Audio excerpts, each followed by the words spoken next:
ಪ್ರಾಣಿಗಳನ್ನು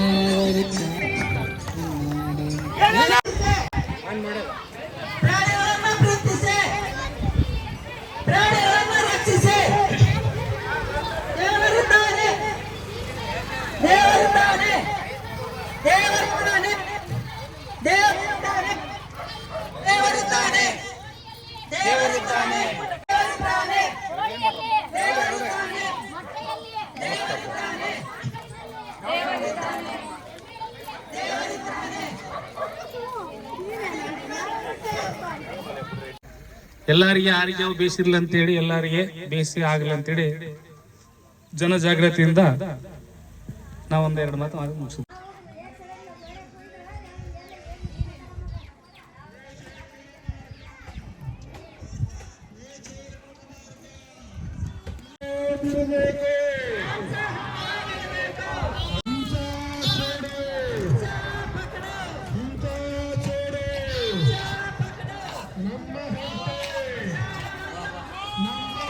ಪಿರಮಿಡ್ ಜಗತ್ತು ಇದು ನಾವು ರ್ಯಾಲಿ ಸಸ್ಯಾಹಾರಿಗಳು ಆಗ್ಬೇಕಂತ ರ್ಯಾಲಿ ಮಾಡ್ತಾ ಇದ್ವಿ. ಯಾರು ಪ್ರಾಣ ಹಿಂಸೆ ಮಾಡಬಾರದು.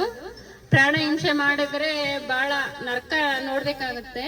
ಯಾರು ಪ್ರಾಣ ಹಿಂಸೆ ಮಾಡಬಾರದು. ಇಲ್ಲೆಲ್ಲ ಕುರಿಗಳು ಜಾಸ್ತಿ ಇದಾವೆ, ಎಲ್ಲ ಸಾಕ್ತಾರೆ, ಕುರಿಗಳನ್ನೆಲ್ಲ ಬಲಿ ಕೊಡ್ತಾರೆ. ಕಟಗುರಿಗೆ ತಗೊಂಡೋಗ್ತಾರೆ. ಸಣ್ಣ ಇದ್ದಾಗ್ಲಿಂದ ಬೆಳೆಸಿ ಬೆಳೆಸಿ ಕಟಗುರಿ ಬೆಲಿ ಕೊಡ್ತಿದ್ದಾರೆ. ಇಲ್ಲೇ ನಮ್ಮ ಮನೆ ಹತ್ರಗಳ ಎಷ್ಟೋ ಸೆಡ್ಗಳು ಹಾಕಿದ್ದಾರೆ ಕುರಿಗಳದು. ಅದೇ ತರ ಯಾರು ಪ್ರಾಣಿಗಳನ್ನ ಬಲಿ ಕೊಡಬಾರ್ದಂತ ಹೇಳ್ತೀವಿ. ಕಾರ್ಯಕ್ರಮನ ಪ್ರಾರಂಭ ಮಾಡೋಣ. ಸಸ್ಯಾಹಾರ ಜಗತ್ತಿಗೆ, ಸಸ್ಯಾಹಾರ ಜಗತ್ತಿಗೆ, ಸಸ್ಯಾಹಾರ ಜಗತ್ತಿಗೆ. ಕೊಲ್ಲದಿರಿ, ಕೊಲ್ಲದಿರಿ, ರಕ್ಷಿಸಿ, ರಕ್ಷಿಸಿ, ರಕ್ಷಿಸಿ,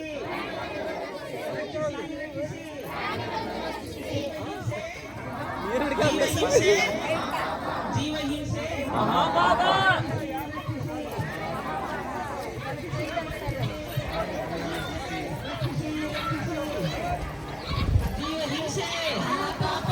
ಹಿಂಸೆ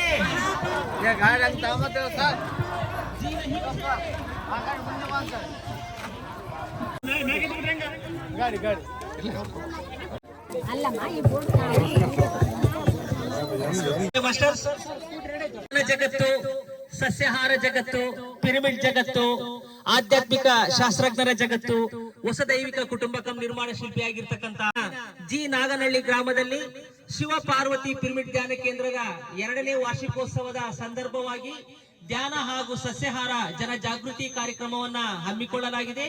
ಈ ಒಂದು ಅದ್ಭುತವಾದಂತಹ ಶಿವ ಪಾರ್ವತಿ ಮರ್ಕಬಾ ಪಿರಮಿಡ್ ಧ್ಯಾನ ಕೇಂದ್ರದ ವ್ಯವಸ್ಥಾಪಕರಾಗಿರ್ತಕ್ಕಂತಹ ಶ್ರೀಮತಿ ಒಂದ್ಸರಿ ಜೋರಾಗಿ ಚಪ್ಪಾಳೆ. ಈ ಒಂದು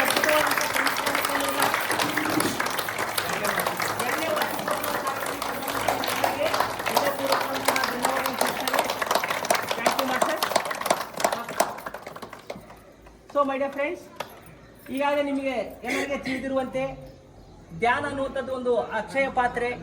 ಆ ಧ್ಯಾನವನ್ನು ಯಾರಾದರೆ ಗಟ್ಟಿಗೆ ಹಿಡ್ಕೊಂಡು ಸಾಧನೆ ಮಾಡ್ತಾರೋ ಅವರಿಗೆ ಅವ್ರ ಜೀವನದಲ್ಲಿ ಎಷ್ಟೋ ಬದಲಾವಣೆಗಳಾಗ್ತವೆ. ಅಂತಹ ಒಂದು ಬದಲಾವಣೆಯನ್ನು ಕಂಡಂಥವರೇ ಸಾರು ಇದ್ದಾರೆ, ಇದೇ ಗ್ರಾಮದ ನಿವಾಸಿಯಾಗಿದ್ದಾರೆ. ಇವರು ಕೂಡ ಧ್ಯಾನವನ್ನು ಮಾಡಿ ಎಷ್ಟೋ ಅನುಭವಗಳನ್ನು ಹೊಂದಿದ್ದಾರೆ. ಅವರ ಒಂದು ಅನುಭವನ ಒಂದು 2 ನಿಮಿಷದಲ್ಲಿ ಹೇಳ್ತಾರೆ. ಕೇಳವಾ ಬೇಡವಾ? ಓಕೆ, ಒಂದ್ಸರಿ ಸಾರಿಗೆ ಒಂದ್ಸರಿ ಜೋರಾಗಿ ಚಪ್ಪಾಳೆ. ನಮಸ್ಕಾರಗಳು. ಪತ್ರಿಜಿ ಸಾರಿಗೂ ನಮಸ್ಕಾರಗಳು. ಇಲ್ಲಿ ಬಂದಿರುವಂಥ ಮಾಸ್ಟರ್ಗಳಿಗೂ ನಮಸ್ಕಾರ. ಧ್ಯಾನದಿಂದ ಆಗುವ ಲಾಭಗಳೇನೆಂದರೆ ಮನುಷ್ಯನಿಗೆ ಶಾಂತಿ ಸಿಗುತ್ತೆ. ಆಮೇಲೆ ಇನ್ನೊಂದು ಆರೋಗ್ಯ ಕೆಟ್ಟೋಗಿದ್ರೆ ಆರೋಗ್ಯ ಸರಿಯಾಗುತ್ತೆ. ಸಸ್ಯಾಹಾರದಿಂದ ಜಗತ್ತನ್ನೇ ಉದ್ಧಾರ ಮಾಡುವಂಥ ಧ್ಯಾನ ಇದು. ಧ್ಯಾನದಿಂದ ಮನುಷ್ಯ ಸಾಧನೆ ಮಾಡೋದೇನು ದೊಡ್ಡ ಹಿಮಾಲಯ ಪರ್ವತಕ್ಕೆ ಹೋಗೋದೇನು ಬೇಕಿಲ್ಲ. ಒಂದು ಪಿರಮಿಡ್ಯಾಗ ಒಂದು 41 ದಿನ ಧ್ಯಾನ ಮಾಡಿದ್ರೆ ಜಗತ್ತೇ ಜಗತ್ತಾಗುವಂಥ ಪ್ರಸಂಗ ಧ್ಯಾನದಲ್ಲಿ ಐತಿ. ಇಲ್ಲಿ ಪಿರಮಿಡ್ ಧ್ಯಾನಕ್ಕೆ ಬಂದಿದ್ದೆ. ಫಸ್ಟಿಗೆ ಕೃಷ್ಣನ ಥರ ಚಿಕ್ಕ ಮಕ್ಕಳು ಒಂದು 15-20 ಮಕ್ಕಳು ಫುಲ್ಲು ಸೌಂಡ್ ಕೃಷ್ಣ ಹೆಂಗೆ ಕೊಳಲು ಬಾರಿಸ್ತಾನ ಆ ಥರ ಇದೇ ಪಿರಮಿಡ್ಯಾಗ ಕಂಡೆ. ಅವತ್ತಲಿದ್ದ ನನಗೆ ಇನ್ನೂ ಸ್ವಲ್ಪ ಹೆಚ್ಚಿನ ಉಲ್ಲಾಸ ಬಂತು. ಅದಕ್ಕೆ ದಿನ ನೈಟ್ ಬರ್ತೀನಿ. 9 ಗಂಟೆಲಿಂದ 11 ಗಂಟೆ, 4 ಗಂಟೆಲಿಂದ 5:30 ಆಯಿತು ಮನೆಗೆ ಹೋಗ್ತೀನಿ. 5:30 ಇಲ್ಲೇ ಮಲಿಕೆ ನೈಟ್. ಶಾಂತಿ ಇರ್ಬೇಕಂದ್ರೆ ಧ್ಯಾನ ಬೇಕು. ನನಗೆ ಬಂದಿರೋ ಕಷ್ಟ ಎಲ್ಲ ಪಾರಾಗಿ ಈಗ ಆರೋಗ್ಯವಂತನಾಗಿ ಜೀವಿಸುತ್ತಿದ್ದೇನೆ. ನಮಗೆ ಈಗ ಹೋದ ಜನವರಿ 17ನೇ ತಾರೀಕು ಒಂದು ಒಳಗಡೆ ಗಡ್ಡೆ ಇತ್ತು, ಅದನ್ನು ಆಪ್ರೇಷನ್ ಮಾಡಿದ್ರು 17ಕ್ಕೆ.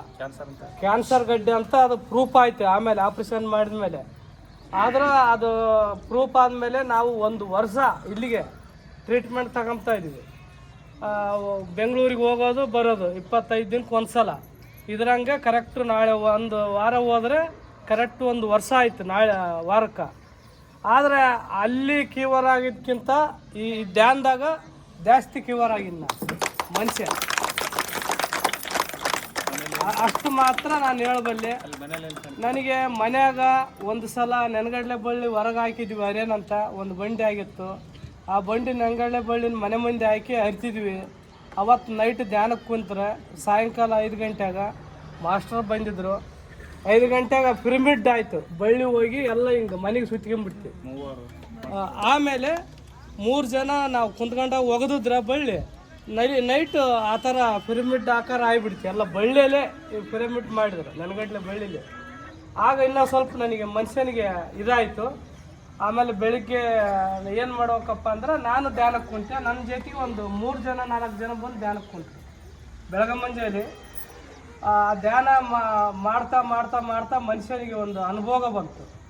ಆಮೇಲೆ 1 ಗಂಟೆ 1 ತಾಸು ಮಲಿಕೊಂಡೆ. ಮನುಷ್ಯನ ಮಲಿಕೊಂಡ್ರೆ ಅವ್ರು ಬಿಡ್ಗೊಡ್ಲಿಲ್ಲ ನನ್ನ ಮಲಿಕೊಂಬಕ್ಕ. ಈ ಕಡ್ಲಿಂದ ಆ ಕಡೆಗೆ ಎಗರೋದು, ಆ ಕಡ್ಲಿಂದ ಈ ಕಡೆಗೆ ಎಗರೋದು, ಮನುಷ್ಯನ ಮೇಲೆ ಎಗರ್ದಂಗೆ ಆಯ್ತು. ಆಗ ನಾನೊಂದು ಇದು ಬಳ್ಳಿ ಹೋಗಿ ಹಿಂಗೆ ಪಿರಮಿಡ್ ಆಯ್ತಲ್ಲ, ಅವಾಗ ಪ್ರಕೃತಿ ಮಾತೆ ನಾನೊಂದು ಪಿರಮಿಡ್ ಮಾಡ್ತನಮ್ಮ, ನನ್ನ ಕೈ ಬಿಡಂತ ಕೇಳ್ಕೊಂಡೆ. ಲೋಕಕ್ಕಾಗಿ ಒಂದು ಪಿರಮಿಡ್ ಲೋಕಾಂಬಿಕ ಪಿರಮಿಡ್ ಮಾಡ್ತೀನಂತ ಬೇಡ್ಕೊಂಡೆ. ಅವಾಗ ಅವೆಲ್ಲ ಬಂದವರು ಹೊರಟು ಹೋದ್ರು. ಆಗ ಮಲಿಕೊಂಡೆ. ಕಾಲೇವು ನನ್ನ ಮಣ್ಣಿಗೆ ಅಂಟ್ಕೊಂಡಿತ್ತು ಒಳಗೆ ಬಾಕ್ಲಿ ಹೊರಗಡೆ ಹೋಗ್ದಂಗ ಕಾಲೇದ ಕಟ್ಟೆ ನನ್ನ ಮನೆಗೆ ಅಂಟ್ಕೊಂಡಿತ್ತು. ಆದ್ರೆ ಈಗ ಕಾಲೇದ ಕಟ್ಟೆ ಅಂಟ್ಕೊಂಡತ್ತೆ.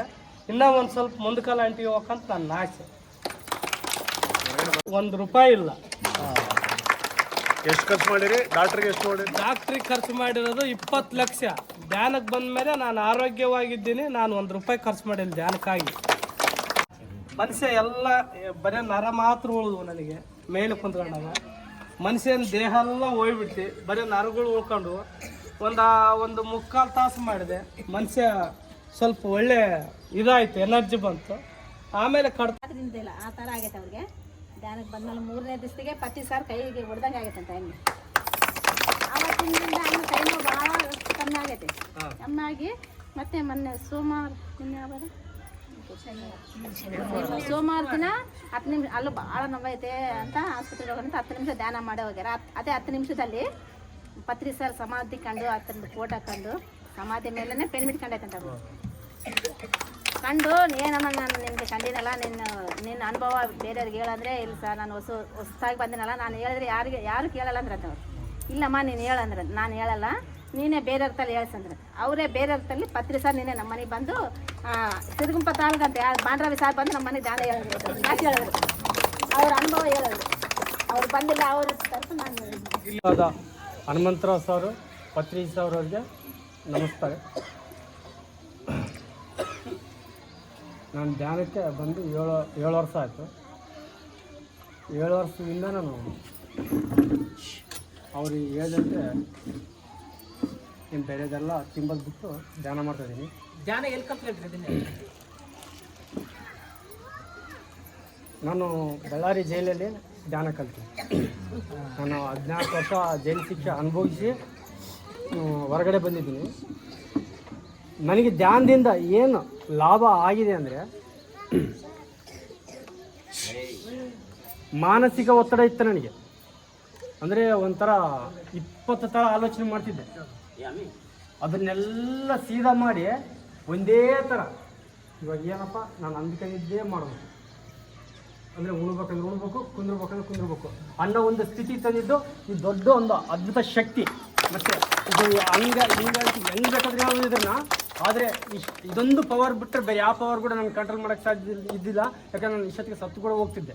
ಅಂಥ ಒಂದು ಅಂದರೆ ಇದ್ರ ಬಗ್ಗೆ ಎಷ್ಟು ಹೊಗಳಿದ್ರು ಕೂಡ ಆಯ್ತಾ, ಇದು ಅಂಥ ಒಂದು ದೊಡ್ಡ ಶಕ್ತಿ ಆಗಿದೆ. ಇದು ಎಲ್ಲರೂ ಕೂಡ ಧ್ಯಾನ ಮಾಡಿರಿ, ಮಾತಾಡೋದ್ರಿಂದ ಮಾತಾಡೋದ್ರಿಂದ ಏನಿಲ್ಲ, ಜಾಸ್ತಿ ಧ್ಯಾನ ಮಾಡಿರಿ. ಪ್ರಚಾರ ಕೂಡ ಮಾಡಬೇಕಿಲ್ಲ ಅಂತಲ್ಲ, ಹೆಚ್ಚೆಚ್ಚಾಗಿ ಧ್ಯಾನ ಮಾಡಿದ್ರೆ ಅನುಭವಗಳು ಅವೇ ಬರ್ತವೆ. ಅವೇ ಅನುಭವಗಳೇ ನಮಗೆ ಮಾರ್ಗ ಆಗಿ ಮುಂದೆ ದಾರಿ ತೋರಿಸ್ತವೆ ಅಂತೇಳಿ ನನ್ನ 2 ಮಾತುಗಳನ್ನು ತೋರಿಸ್ತೀನಿ. ಮಾಡಿದ್ರೆ 1, ಹೇಳಿದ್ರೆ 100 ಬರ್ತವೆ. ಅರ್ಥ ಆಯ್ತಾ? ಮಾಡಿದ್ರೆ ಒಂದೇ ಅಂದ್ರೆ ನಾವು ನಮಗೆ ಧ್ಯಾನ ಗೊತ್ತತೆ, ನಾವು ಒಂದೇ ಧ್ಯಾನ ಮಾಡಿ ಅನ್ಕೊಂಡ್ರೆ ನಮ್ಗೆ ಎಂದೇ ಲಾಭ ಬರ್ತತೆ. ನಮ್ಮ ಆರೋಗ್ಯ ಚೆನ್ನಾಗತ್ತೆ, ನಮ್ಮ ಮನಃಶಾಂತಿ ಚೆನ್ನಾಗತ್ತೆ, ನಮ್ಗೆಲ್ಲ ಬರ್ತವೆ, ನಮ್ಗೆ ಒಂದೇ ಬರ್ತತೆ. ಆದ್ರೆ ಇದೇ ಧ್ಯಾನವನ್ನ ಎಲ್ಲರಿಗೆ ಹೇಳಿದ್ರೆ ಏನಾಗ್ತತೆ? 100 ಬರ್ತವೆ. ಈಗ ಪತ್ರಿಜಿಯವರು ಒಬ್ಬರೇ ಧ್ಯಾನ ಮಾಡ್ಕೊಂತ ಇದ್ದಿದ್ರೆ ನಾವೆಲ್ಲರೂ ಬರ್ತಾ ಇದ್ದೇವೆ ಇಲ್ಲಿ ಧ್ಯಾನಕ್ಕೆ? ಇಲ್ಲ. ಅವರು ಧ್ಯಾನ ಮಾಡಿ ಏನ್ ಮಾಡಿದ್ರು, ಅದನ್ನ ಎಲ್ಲರಿಗೆ ಹೇಳ್ತಾ ಹೋದ್ರು. ಎಲ್ಲಿ ಬಂತು? ನಮ್ಮ ಬಳ್ಳಾರಿ ಬಂತು. ಬಳ್ಳಾರಿಯಿಂದ ಇವತ್ತು ಜಿ ನಾಗನಹಳ್ಳಿ ಕೂಡ ಬಂತು ಈ ಧ್ಯಾನ. ಅಂದ್ರೆ ಯಾರಾದ್ರೆ ಧ್ಯಾನದ ಬಗ್ಗೆ ಮಾಹಿತಿ ಆಯ್ತೋ, ನಿನಗೆ ಧ್ಯಾನದ ಬಗ್ಗೆ ಆ ಒಂದು ಅರಿವು ಆಯ್ತಂದ್ರೆ ನೀನು ಹೇಳೋದಕ್ಕೆ ಪ್ರಯತ್ನ ಮಾಡಬೇಕು. ಅದಕ್ಕೆ ಪತ್ರಿಸಾರರು ಹೇಳ್ತಾರೆ, ಮಾಡಿದ್ರೆ ಒಂದೇ ನಿನಗೆ ಬರೋದು, ನಿನಗೆ ಒಂದೇ ಬರೋದು. ಆದ್ರೆ ಹೇಳಿದ್ರೆ 100 ಬರ್ತವೆ.